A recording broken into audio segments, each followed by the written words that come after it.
జై టిఆర్ఎస్, జై కవితక్క. నా పేరు చంద్రశేఖర్. నేను మెదక్ అండ్ నిజామాబాద్ జిల్లాలకి, రెండు జిల్లాలకి ఇప్పుడు వారం ఇన్ఛార్జ్ ఉన్నాను. అయితే ఇప్పుడు ఇక్కడ మెయిన్ మా సభ యొక్క ఉద్దేశం ఏంటంటే సామాజిక న్యాయ తెలంగాణ సంకల్ప సభ.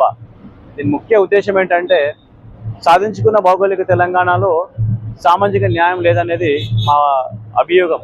ఇప్పుడున్న పరిపాలిస్తున్నటువంటి పరిపాలకులు, ఇంతకుముందు పరిపాలించిన పరిపాలకులు కూడా ఎవరు కూడా వెనుకబడిన తరగతుల వాళ్ళని కానీ, అదేవిధంగా ఎస్సీలను పట్టించుకునే దాఖలాలు లేవు.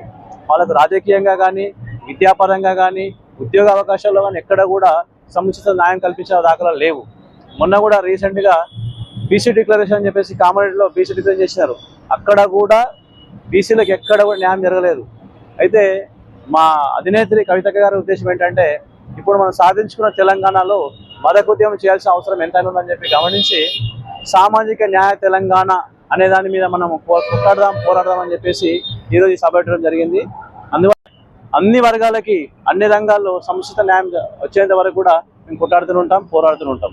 జై తెలంగాణ, జై కవితక్క, జై టిఆర్ఎస్.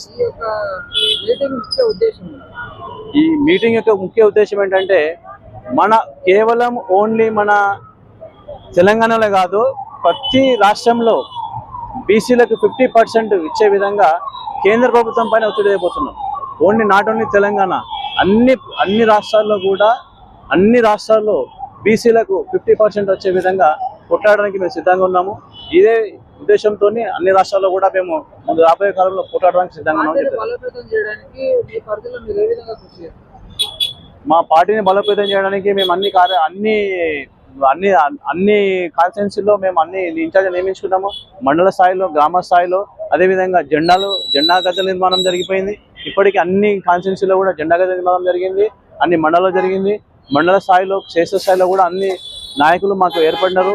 వాళ్ళందరూ కూడా క్షేత్ర స్థాయిలో మా కవిత కోసం అన్ని విధాలా పాటుపడుతున్నారని తెలియజేస్తున్నారు.